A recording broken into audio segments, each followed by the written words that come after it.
أعوذ بالله من الشيطان الرجيم. بسم الله الرحمن الرحيم. بسم الله ما شاء الله ما كان من نعمة فمن الله.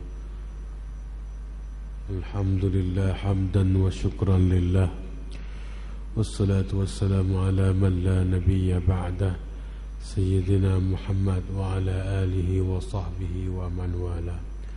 رب اشرح لي صدري ويسر لي أمري واحلل عقدة من لساني يفقهوا قولي، ولا حول ولا قوة إلا بالله العلي العظيم.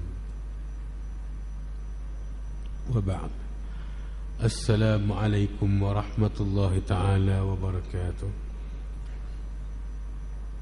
الحمد لله والشكر لله.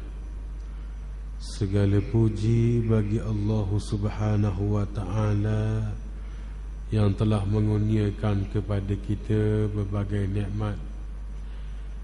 Dan jikalau kita bandingkan seluruh nikmat itu dengan amalan dan ketaatan kita kepada Allah, maka tidak akan pernah sebanding. Selawat dan salam atas junjungan besar Nabi Muhammad sallallahu alaihi wasallam dan ke atas ahli keluarga baginda, para sahabat dan orang-orang yang mengikut jejak langkah baginda hingga ke hari kesudahan.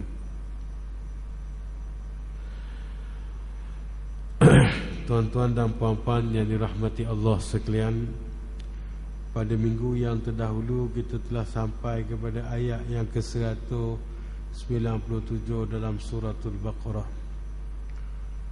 Mana ayat tersebut menjelaskan kepada kita haji itu ada bulan-bulan yang tertentu. Al-Hajju Ashhurum Ma'lumat. Haji itu ialah beberapa bulan termaklum. Dia sudah membincangkan perkataan tentang haji. Jadi dalam ibadah haji itu dan umrah juga adanya dipanggil sebagai miqat, iaitu ketentuan waktu. Dan miqat itu yang pertama tertakluk kepada zamani, pada zaman masa. Dan yang kedua miqat makani, iaitu miqat tempat.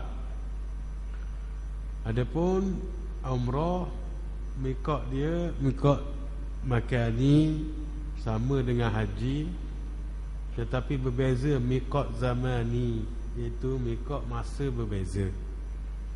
Haji, miqat haji pada bulan-bulan yang tertentu, ashhurum ma'lumat, pada bulan yang tertentu.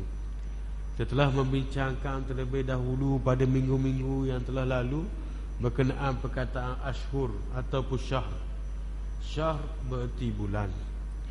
Ambil daripada perkataan syah tu, asal dia syahara, iaitu masyhurkan, pengumuman. Jadi kita bila mengumumkan sesuatu, kita panggil isytihar. Kalau orang tu glamour, kita panggil masyhur. Itu perkataan syah, iaitu suatu ada benda bila masuk bulan tu, adanya perkara yang tertentu yang diuar-uarkan. Itu kata syah. Bila beratas langit tu dia panggil qamar. Nah, kita bahasa Melayu kita panggil bulan Melaka. Hak 30 hari tu bulan, hak atas langit tu bulan. Orang putih dia beza, hak atas langit tu moon, hak 30 hari ni month. Jadi beza.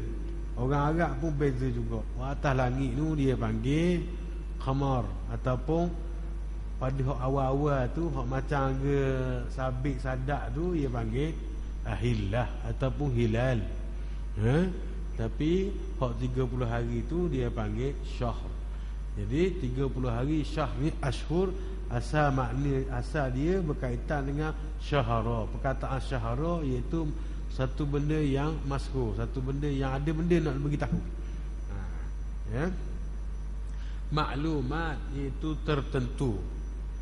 Kerana sekarang ini kita sebut maklumat dalam bahasa Melayu berarti informasi, berita. Maklumat, maklumat kita aja dengan K.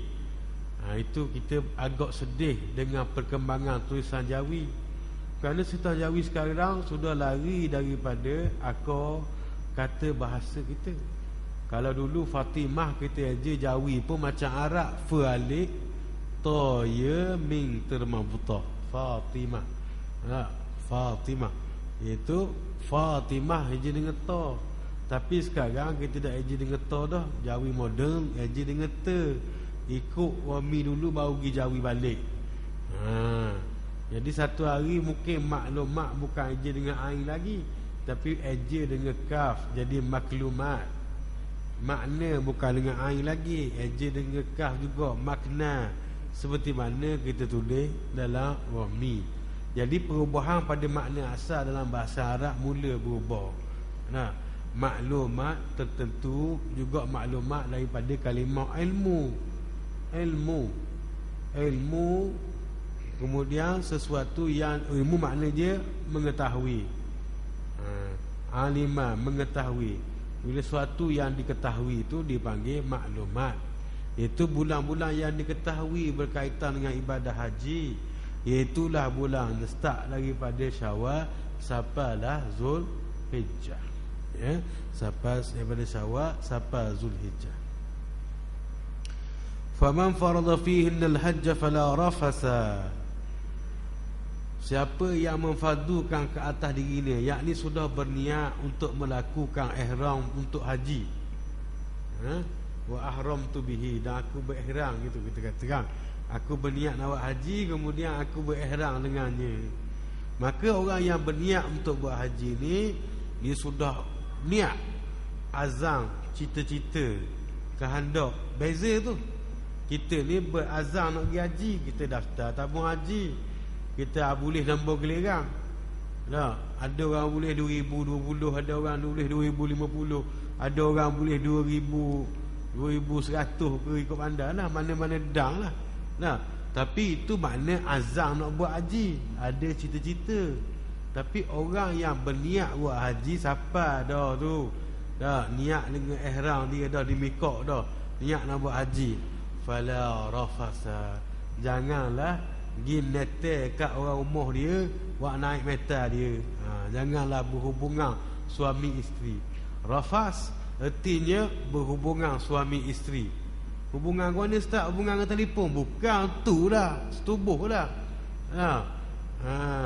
Jadi bunga-bunga dia pun tak boleh juga. Bunga-bunga dia tak boleh juga. Tak, bila ni haji ni duk cakap Allah seksi hari ni. Tak, mek. Jadi cakap benda-benda gitu tak boleh juga. Rafasa suatu yang berkaitan dengan persetubuhan dan bibit-bibit persetubuhan tadi, maka tidak boleh berlaku, tidak boleh dilakukan oleh orang yang sudah berniat dan berihram untuk mengerjakan ibadah haji. Sebab tu perkataan rafas ini digunakan pada bulan puasa. Uhilla lakum lailatas siyamir rafasu ila nisaikum. Dihalalkan padamu pada malam Ramadan, bulan malam lepas tarawih, lepas buka puasa tu, lepas buka puasa dihalalkan bagi kamu untuk rafas, untuk bersetubuh, bersekedudukan dengan isteri kamu. Tapi nak jaga adab pula. Jangan terus-terus orang bang jalan selalu. Tak jadi gitu. Ya jangan jadi macam kambing. Pernah saya belajar di Australia, kita pergi tengok sekandang kambing tu 40 ekor tina, seekor je hak lelaki, hak jantan. Jadi kita jadi makan-makan jadi macam kambing. Buka-buka orang bang dah, rafah selalu padang kita. Jadi kita jaga adab juga. Buka dulu dah, mayang terawih dulu, malam-malam tu dihalalkan. Dah kau nak buat gitu, tidak mendatangkan dosa, tapi tidak ada adab. Tak ada dosa, buka dah. Ada orang tak ada benda nak buka je kau orang hidung. Aku buka dah kau orang hidung ni. Bukan tu orang bang tu habislah waktu puasa. Bukan nanti kau orang hidung, kau orang hidung, orang bang habislah. Bila orang bang maghrib kita benang matahari, selesailah puasa kita. Ada pun wisal sambung, itu tertakluk kepada Nabi saja. Khusus untuk Nabi. Nabi apabila berbuka puasa, Nabi tidak buka, sahabat ajak. Kemudian masa sahur pun sahabat ajak sahur, Nabi tak sahur. Buka tak buka, petang tu baru buka pula. Makna sambung wisol. Ini puasa yang terkhusus buat Nabi. Nabi kata, Nabi akhir sekali bila sahabat ajak juga buka, Nabi kata, inni lastu ka hayatikum. Aku ni bukan macam keadaanmu. Ut'im wa ushqa. Aku diberikan rasa kenyang dan diberi rasa hilang dahaga. Jadi para ulama ada juga, contohnya diriwayatkan Imam Nawawi. Imam Nawawi dia kapuh buka dengan sahur sebab dia banyak banyak lepas ibadah nak nulis lagi. Dengan umur dia 40 tahun, dengan kitab dia tu dak padang masa dia, tak ada masa terluang, tak ada masa tengok bola, tak ada masa main haji. Berapa kali dah pergi haji, tapi bukan pergi haji sungguh, pergi haji, pergi main haji. Kita banyak masa terluang. Jadi Imam Nawawi tak ada masa, lalu dia buka kapuh dengan sahur. Bukan bererti maknanya waktu berbuka di waktu sahur, tidak. Bila orang buka tu bolehlah. Itu diharuskan rafas pada malam Ramadan, pada malam hari bulan Ramadan tidak diharamkan. Ada pun siang hari tidak boleh. Maka kena puasa 2 bulan berturut-turut sekadar denda, sebagai denda daripada melakukan rafas ataupun bersekedudukan di tengah hari. Baru kahwin ustaz, tak tahan, nak buat juga, minum air dulu. Minum air dulu. Tapi ulama bahas lagi, ada kata kena juga. Pasal tujuan minum air tu nak buat projek, jadi tak jadi juga, kena pun puasa juga. Tu perbahasan lah, nak cerita tentang rafas. Jadi bila buat ibadat haji ni, jauhkanlah bahasa-bahasa yang menaikkan meta kita. Apatah lagi untuk bersekundukan ketika ihram, lagilah tak boleh. Jadi yang pertama diharamkan bagi orang yang nak buat haji tadi, sudah berniat untuk haji tadi, maka tidak boleh rafas. Ada orang kadang-kadang pelik, selera dia pelik. Dia tak boleh tengok orang puan dia pakai baju semayang, dia naik meta, pakai baju biasa dok naik meta. Macam-macam macam-macam. Tapi kita jangan cari nyakit. Jangan cari nyakit masa ni. Jauhkan daripada benda tu yang boleh menarik kita kepada perkara yang sedemikian rupa itu. Tetapi rafas tidak dilarang ketika sudah selesai mengerjakan ibadah haji. Kadang-kadang dah orang buat haji ni, dia tinggal anak dah, dia tinggal rumah dah, ingat dah lapala kerja dah. Orang khianat masa kerja, kemudian dah ada lapala dah, betul-betul beribadat. Lepas beribadat rasa tenang sungguh, erat hubungan suami isteri dia. Duduk pula hotel molek apa, 2 orang saja, tak ada orang lain. Maka lepas haji, selesai ibadah haji, tak apalah, nak buat projek pun tak apa. Diharuskan.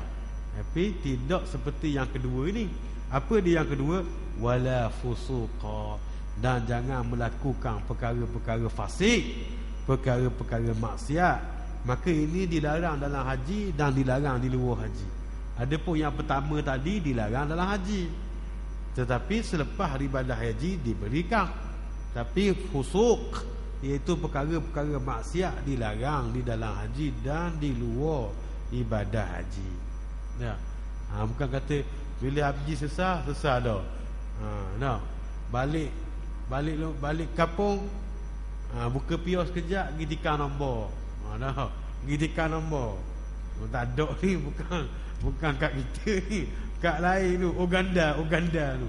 Di Uganda ni dah habis dah haji sesah lah dia kata. Beres dah belaka setan tu. Orang balik pun pakai haji, orang balik pun panggil haji. Beratur dia kat dalam ekor, buang pios sekejap.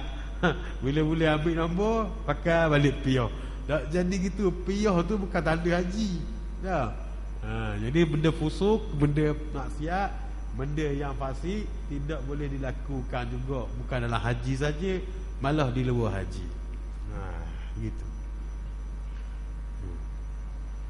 Batulah kita kena, saya sendiri pun, siapa-siapa pun, kita kena ingatkan diri kita bahawa lepas haji itulah petanda kepada mabrurnya haji. Lepas balik haji pun ada. Kalau lepas balik haji berat nanang, Nah, sebelum haji berat 5 je. Balik haji berat 6 berat. Ya, 6. Maka masalah. Maka kena jaga. Gitu. Ada begitu. Ya. Jadi kena moleklah balik haji tu. Ya. Maka dua benda tadi. Yang pertama, tidak boleh bertubuh, berseluruhkan dengan isteri kita ketika ibadah haji. Tak? Bukan bersukan haji lah, macam-macam lah. Pakai kod telefon ke, macam-macam lah. Tak boleh. Walaupun isteri kita tak boleh. Berlapik ke, tak berlapik ke, tak boleh. Dan yang kedua, fusuk, benda yang fasik tadi tidak boleh dilakukan dalam haji dan di luar haji. Kerana itu Nabi SAW bersabda, man hajja walam yarfus walam yafsuk raja'a kayaumin waladathu ummuh. Siapa yang pergi haji, dia tidak rafas, dia tidak buat hubungan dengan isteri dia, kemudian dia tidak buat perkara yang fasik, dia balik kampung dia seperti dia dilahirkan daripada perut ibu dia. Kayaumin waladathu ummuh, seperti pada hari dia dilahirkan oleh ibu dia. Warna lahir pada ibu, tidak ada dosa, bersih, fitrah, begitu, comel loteng dah. Dan kalau balik tiga nombor pula, dah masalah, comel dah kotor pula. Kadang-kadang persepsi masyarakat ni, bila sebut judi, besar dosa. Bila sebut nombor ekor, tak besar ni. Tikang. Tikang tu judi. Nah, sebab tu kena juga tengok penganjur-penganjur yang menganjurkan ngair dan sebagainya tu, takut ada unsur perjudian, kutip-kutip jurang, kemudian orang tak boleh ikan, tak boleh benda, pitih keluar. Tak? Benda ejah sikit, biar jadi mana ikut peraturan Islam. Mungkin orang mari tu tak boleh ikan, beri baju selah ke, tidak menjadi perjudian, nak lari daripada perjudian tadi. Bukan nak kata tak boleh buat pertandingan ngair, tapi kena pandai lah, kena cakna benda-benda begitu. Sebab dia boleh jadi kepada perjudian, boleh bawa kepada perjudian. Berlomba berapa? Berlomba kuda tu sekira lah.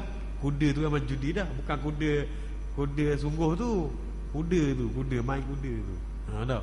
Dulu kuda dalam lokang, bubuh kertas dalam lokang, tengok kuda air orang tu judi lah. Tapi benda-benda lain pun kena cakna. Buat pertandingan itu, pertandingan ini. Tak? Kadang kita buat pertandingan melalui telefon. Ada seorang dua saja yang memenangi pertandingan tu, tapi orang telefon beratus dah. Nah, sila telefon ke 6676. Kawan ni telefon, hello, nak masuk pertandingan, nanti dulu, cakap dulu, kena dengar dulu syarat-syarat. Dengar syarat tu habis 3 riyal dah. Tak? Dengar syarat pula. Kemudian lepas dengar syarat, nak jawab ni, tak boleh lagi, kena daftar dulu. Daftar 5 riyal pula habis, nak boleh kejawab tu. Jadi ditakuti benda-benda macam ni boleh jadi perjudian juga. Sebab orang mengeluarkan sesuatu, tapi tidak ada apa timbal balas kalau nasib dah baik. Begitu. Cuma orang kita ni kalau sebut daun teruk, takut sangat.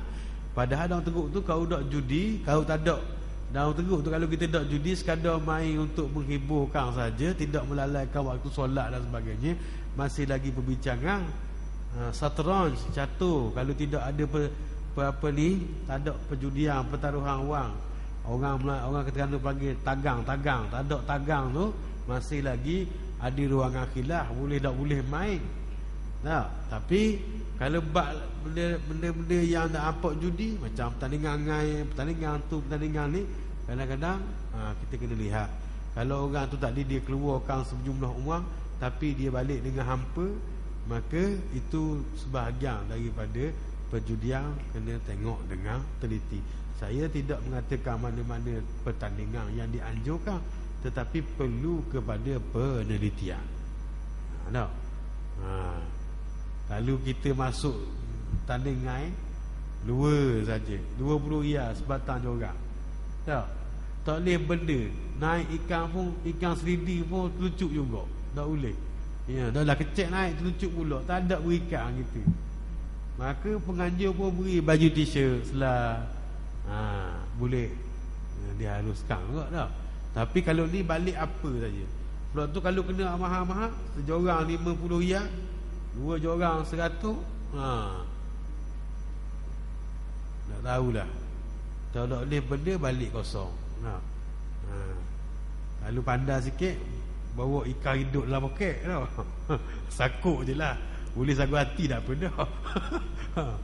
Pelik mata mengadir, sakuk ikan dalam poket tu. Dalam plastik bawa dalam poket. Sagu hati tak apa dah. Nak cerita bahawa kadang-kadang selepas haji ni, orang dia tidak cakna. Padahal mabrurnya haji tu selepas haji tadi. Macam mana kita berubah, macam mana kehidupan kita selepas daripada haji tadi. Jadi fusuk, kalau rafas tidak dilarang dalam ibadah haji, tapi dibenarkan selepas selesai haji. Tapi kalau fusuk, perkara yang fasik, perkara yang maksiat, dilarang di dalam haji dan di luar haji. Wala jidala, wala fusuqa wala jidala fil haji. Tidak boleh bertekor, tidak boleh berdebat ketika haji. Debat tidak diharamkan sepenuhnya, tapi diharamkan dalam ibadah haji. Sebab apa? Sebab dalam Quran sendiri pun suruh kita berdebat dengan baik dengan orang-orang kafir, ahli kitab. Wajadilhum billati hiya ahsan. Maka berjidalah, berdebatlah dengan ahli kitab tadi dengan cara yang baik. Maka perdebatan ataupun perbincangan tadi, perdebatan tadi tidaklah salah secara mutlak. Tetapi dalam haji tidak boleh. Tidak boleh menjadi satu larangan dalam ibadah haji kita berjidal, berdebat. Debat ini kebanyakannya bibit-bibit kepada perbadahan berlaku daripada pertengkaran. Maka dilarang. Haji orang lakoh kepala kita ke, tolok beripik ke apa semua, janganlah. Mentang-mentang kita kampung gesta kampung gini ni orang langgar, kena orang Afrika lopak kepala kita belum duduk. Kita pun pegang bateri dia, lepor dia. Tak boleh. Tak boleh. Panjang sangat lakoh kepala pegang bateri dia, sekali tengok orang dia gelepor kawan tu. Tak boleh. Tak boleh bertekor, bergaduh, tidak boleh, diharamkan. Mana kita tahu orang kadang-kadang backhand ni tak sedar, bukan dia nak gitu. Bukan dia nak buat gitu, dia terbuat. Bukan dia nak buat gitu, jadi terbuat. Jadi tabiat dah macam-macam. Haji ni macam-macam tau. Yalah, wallahu a'lam betul ke tidak, tapi banyak ceritalah macam-macam. Ada orang siapa di Mekah nebah. Tak duk teringat ke kebun rumah. Siapa lah Masjid Haram duk nebah. Macam-macam, ada orang sesat. Mudah-mudahan kita terlepas daripada ujian-ujian yang berat sebegitu, dipermudahkan urusan haji kita lah. Ya. Memang dengar macam kelakar, tapi kadang-kadang boleh jadi. Tak? Lillah nitah ni mari panas pak ni ulu kaki guling saya. Boleh jadi belaka, tapi tidak dibenarkan dalam haji. Wa ma taf'alu min khairin ya'lamhu Allah.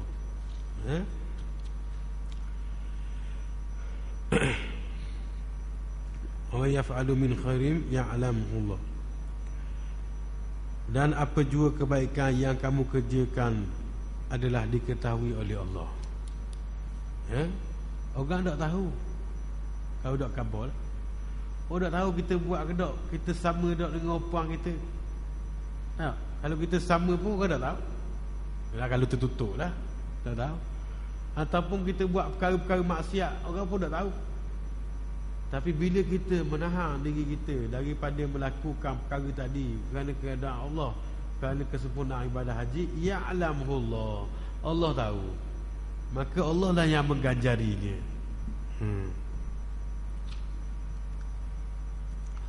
Wa tazawwadu fa inna khairaz zadi taqwa. Maka berbekallah, sesungguhnya sebaik-baik bekal adalah taqwa. taqwa. Ya. Jadi di sini menunjukkan kepada kita tentang kena berbekal, membuat persediaan untuk haji. Sekarang mungkin tidak, tapi kalau dulu lain. Dulu Arab Saudi pun dia susah daripada kita. Tahun 50-an orang pergi dengan kapal, 60-an orang pergi dengan kapal. Siapa-siapa orang dia kumung kita, makanan kita. Sebelum tak jumpa minyak lagi, sebelum Malik Faisal lagi, minyak tak jumpa lagi. Tak, macam-macam benda-benda orang bawa ke Mekah. Sekarang tak lah, kita tengok kita pun tak mahu. Sebab ada belaka dah. Dia ada belaka dah, sebab kaya-kaya. Tak tahu nak hari mana duit di Saudi banyak sangat. Tak. Pegawai daerah pun sampai 50,000 sebulan. Jadi tak tahu, banyak sangat. Jadi sekarang ni tak lah. Dulu kalau kita pergi haji tidak berbekal, maka kita akan berminta-minta. Maka Allah Subhanahu Wa Taala berpesan kepada orang musafir tadi, terutamanya pada haji tadi, maka berbekallah. Bawalah bekal, bawalah persediaan. Kalau sekarang bawa pitih. Tak. Bawa pitih pergi haji. Cukup lekat. Jangan nak bawa seseng. Nak agak orang belanja pakai cerah. Tak. Pergi netel kat orang tu, pergi netel kat orang ni. Jangan. Untuk menjauhkan daripada berminta-minta tadi, hendaklah kita membawa bekal. Kerana sesungguhnya sebaik-baik bekal itu ialah memelihara diri daripada keaiban. Wa tawazawwadu fa inna khairaz zadi taqwa. Kita bincang tentang konteks haji dulu. Lepas tu baru kita pergi keluar daripada, kerana ayat Quran tu bukan sahaja diturunkan dalam konteks satu benda pada masa diturunkan, dia jawami'ul kalim, dia merangkumi semua aspek. Jadi pada aspek haji, Allah Subhanahu Taala berpesan supaya berbekallah. Tazawwadu wa tazawwadu, daripada perkataan zada bekal. Wa tazawwadu berarti bawalah bekal, bawalah persediaan wang ringgit, pakaian dan sebagainya. Nah, mana tahu kita kecil sangat, siapa Mekah tak ada saya, nak bawa baju selah, habis cerita kita dah. Kasut kita kecil ke apa semua kita tak tahu. Jadi berbekallah, bawalah persediaan wang ringgit, pakaian dan sebagainya. Kerana sebaik-baik bekal itu, inna khairaz zadi taqwa. Taqwa di sini ialah terselamatnya keaiban diri daripada meminta-minta. Oh, rupa-rupanya meminta-minta itu suatu keaiban. Minta-minta ni satu keaiban. Jadi kita kena buat persediaan. Nak pergi belajar ke, nak pergi haji ke. Ya, pengalaman masa belajar ni dulu-dulu dah di luar Malaysia ni, kadang-kadang duit tak ada. Duit tak ada. Kalau ada pun sayang nak keluar. Tak? Ada orang yang tidak malu bermuka-muka minta-minta. Tak? Dia tak minta straight. Dia tak kata minta 2 ya, bukan gitu. Dia tahu dah rumah kita masuk pukul 12.30. Tak, pukul 12.30 di Mesir tu lepas Zuhur dah. Zuhur 11.30. Pukul 12.30 mau kita masuk. Dia ketuk itu. Dah. Zeri ada zeri.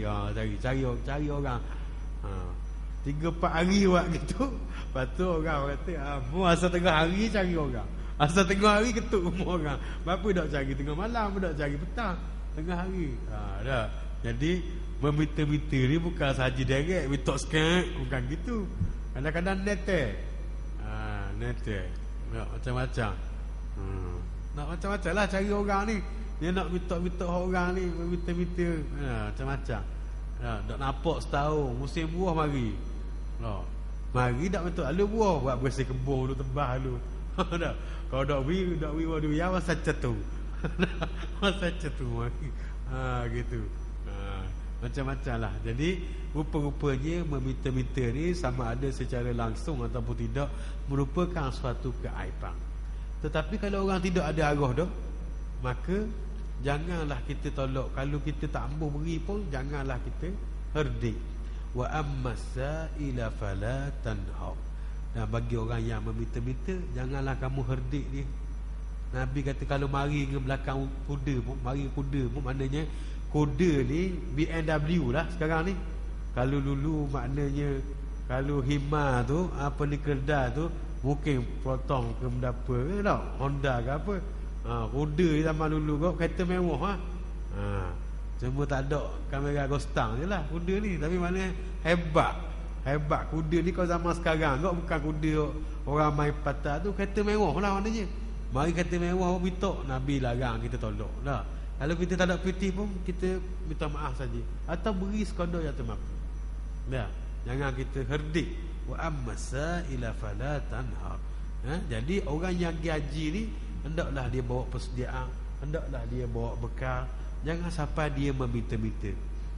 Sesungguhnya bekal yang baik tadi melepaskan diri kita daripada berminta-minta.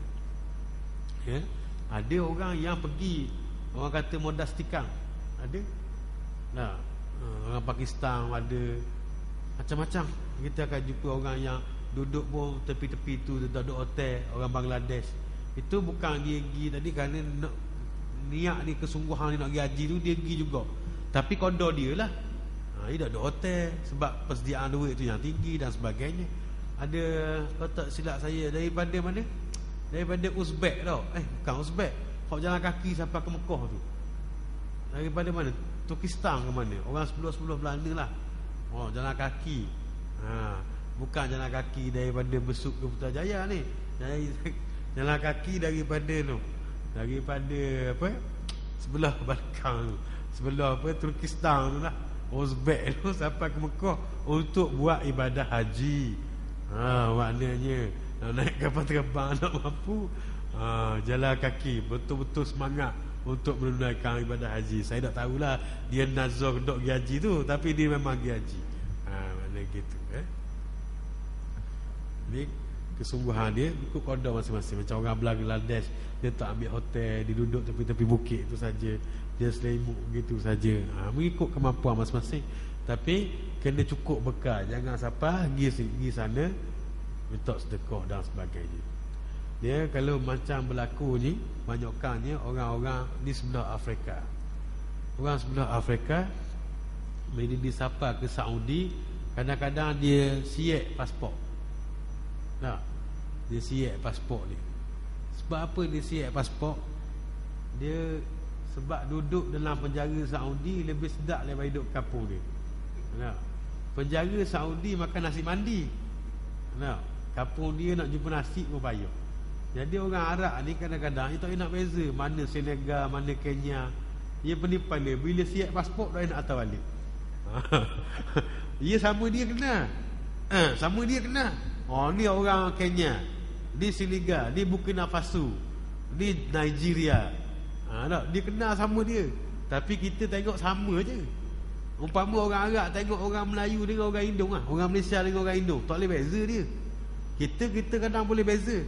Kita dengan orang Indonesia, dia duduk sini pun kita kenal, kita pergi sana pun dia kenal rupa parah, keadaan apa semua. Saya duduk pergi di sebelah Jawa Barat, kita cakap Sunda pun orang Sunda tahu kok muka kita orang Malaysia. Dia tahu juga. Jadi orang setempat sama dia tahu. Tapi orang luar, orang Arab tengok sama je. Orang petani, orang Melayu, orang petani Malaysia, Indonesia, tak nak beza dia. Tak nak beza dia. Gitu. Itu juga orang gelak ni, orang Afrika ni, bila siapa dia siap pasport, dia Saudi pun nak atur, tak tahu nak atur mana, masuklah jara. Masuklah jara sedap dia duduk kata. Pada kampung dia nak makan pun sosok. Gitu. Tapi nak cerita bahawa sebaik-baik bekal itu melepaskan kita daripada berminta-minta.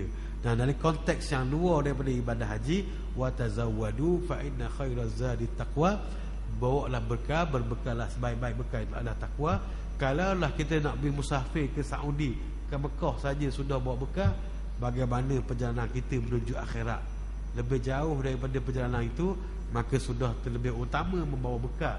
Dan sebaik-baik bekal adalah takwa kepada Allah Subhanahu wa ta'ala. Itu pada konteks ayat yang umum yang kita sebut tadi, pada konteks haji. Dari segi pembincangan haji tadi lebih menjurus, tapi dalam umum ayat menunjukkan bahawa sebaik-baik bekal yang dibawa ke akhirat, ke alam akhirat, ialah takwa. Kita ada Honda ke, kita ada Kanche ke, Tak boleh bawa belaka. Tapi tak salah. Orang gaji kat 10,000 sebulan, logilah pakai masjid. Tak. Tak salah. Pakai duit halal beli masjid, tak ada masalah. Bukan kata salah, tak, tapi tak boleh buat balik. Orang pakai kacir pun dia tak mampu pakai kacir, dia tebang kat bakar. Luar daripada kemampuan ni. Kacir 300 bulan, gaji dia 200,500. Jadi jang juga. Jang juga. Jadi tak boleh pakai juga. Maknanya jadi tebang di luar pada kemampuan dia juga. Jadi bukan masalah kereta besar, rumah besar. Masalahnya apa yang boleh dibawa kepada akhirat, itulah bekal. Kita pakai BMW, orang kata besi makan wang lah BMW ni. Tapi pergi masjid, balik rumah pergi masjid, dekat orang dengar, pergi sini, pergi kuliah situ sini. Maka BMW tu untuk akhirat lah. Tapi kalau kita pakai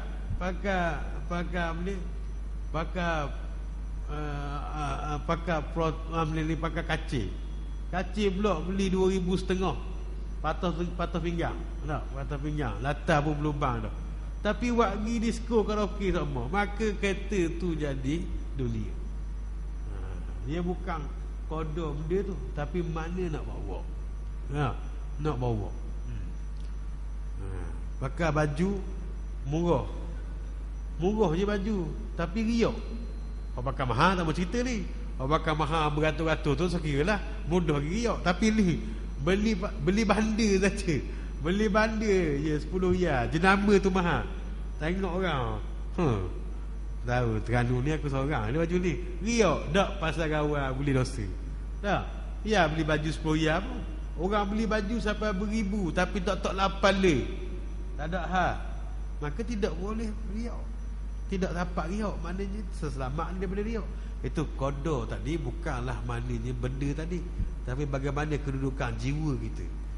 Di situ kita kira sebagai faham ataupun tidak. Wattaqun ya ulil albab, dan bertakwalah kepadaku wahai orang-orang yang berakal, yakni yang memikir dan memahaminya. Bertakwalah kepadaku, yakni bertakwalah kepada Allah Subhanahu wa taala. Takutlah, takwa daripada perkataan takut. Takutlah kepada Allah Subhanahu wa taala. Jadi rupa-rupanya takut ni satu benda yang besar. Kau dak mari takut, maka mudah terjerumus kita. Kenapa kita takut? Takut azab Allah, azab di dunia, azab neraka, takut belaka. Ni tengah-tengah balik, tengah-tengah semayang, lepas semayang lagi tubik situ gan, lalu mari orang langgar. Boleh jadi. Boleh jadi. Semuanya itu ketentuan Allah. Baru boleh gaji esok bro, kereta rosak dah. Rosak pula, rosak mahal pula. Habis gaji sebulan, golek air kita. Boleh jadi. Rasa tak ada masalah kereta ni guna sampai pagi ni semua. Boleh jadi. Jadi kita bila kita faham betapa besarnya kudrat Allah, ketentuan Allah, kuasa Allah atas diri kita, seria sama kita. Seria sama. Tapi kalau tak sedar, tak faham, tak nampak kuasa Allah atas diri kita, maka kita tak seria, kena baru pergi. Begitu.